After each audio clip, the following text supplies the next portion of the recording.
15वां पारा दरअसल जिंदगी की आजमाइशों से गुजरने के लिए एक गाइड की तरह है।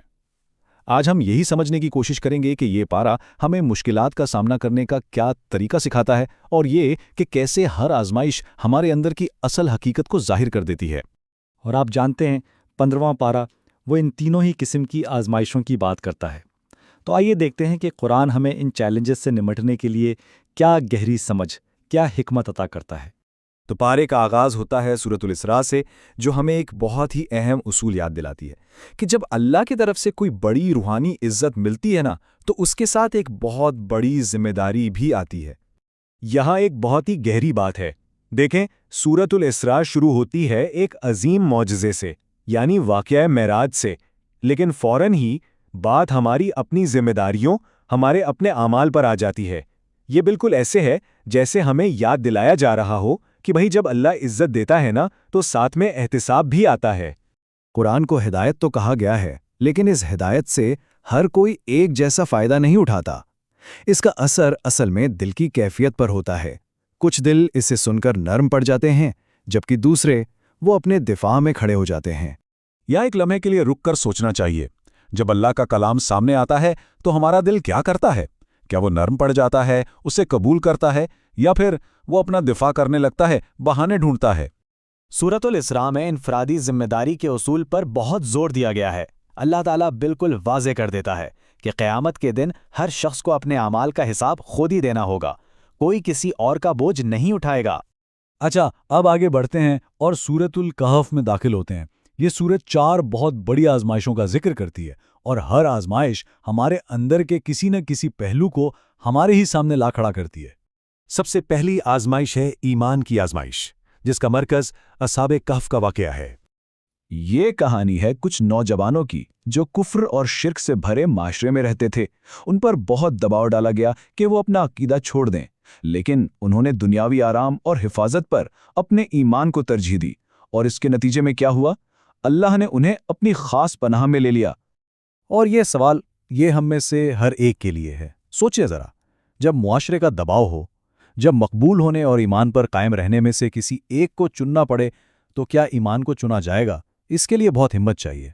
इसके बाद आती है दूसरी आजमाइश, दौलत की आजमाइश। इसकी मिसाल हमें 2 बागों वाले शख्स की कहानी में मिलती है। ये किस्सा एक ऐसे शख्स का है जिसे अल्लाह ने बेपनाह नेमतों से नवाजा था, लेकिन वो गुरूर और तकब्बुर में आ गया। वो ये समझने लगा कि ये सब कुछ हमेशा रहेगा, और वो उस ज़ात को ही भूल गया जिसने ये सब अता किया था। आखिर में क्या हुआ? उसका तकब्बुर ही उसकी हर चीज़ के छिन जाने का सबब बन गया। ये हमें अपनी जिंदगियों पर गौर करने की दावत देता है। जब हमें अल्लाह की तरफ से कोई नेमत मिलती है, तो क्या हमारा दिल शुक्र से झुकता है या फिर गुरूर से अकड़ जाता है? अब चलते हैं तीसरी आजमाइश की तरफ, जो है इल्म की आजमाइश। ये हज़रत मूसा अलैहिस्सलाम और हज़रत खिज़र अलैहिस्सलाम के मशहूर वाक़े पर मबनी है। इस सफ़र के दौरान ऐसे अजीब व गरीब वाक़यात हुए जो बज़ाहिर बिल्कुल समझ से बाहर थे। एक अच्छी भली कश्ती में सुराख कर दिया गया, एक बच्चे को मार दिया गया, और फिर एक गांव में मुफ्त में एक दीवार बना दी गई। हज़रत मूसा अलैहिस्सलाम के लिए ये सब समझना बहुत मुश्किल था। और इस पूरे किस्से का निचोड़ क्या है?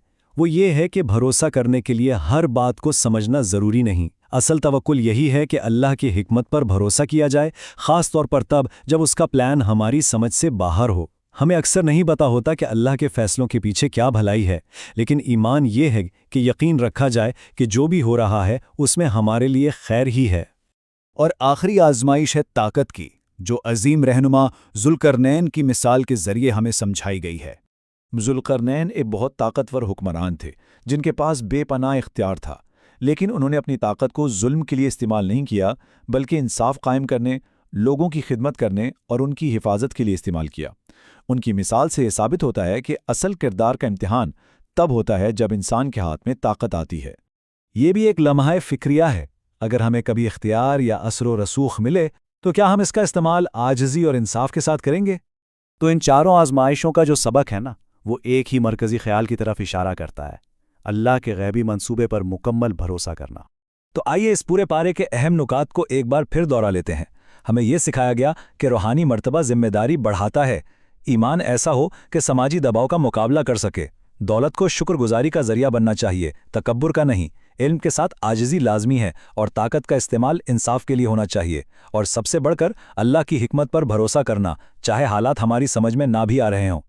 اب ایک لمحے کے لیے ٹھہر کر خود سے پوچھنا چاہیے، ان میں سے کون سی آزمائش آج ہماری زندگی کا حصہ ہے؟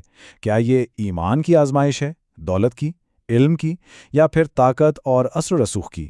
یاد رکھیں، زندگی آزمائشوں کا ہی نام ہے، لیکن ہر آزمائش ایک موقع بھی ہے۔ یہ ہمیں یا تو اللہ کے قریب کر دیتی ہے یا پھر تکبر میں مبتلا کر کے اس سے دور لے جاتی ہے، اور انتخاب وہ ہمارا اپنا ہوتا ہے۔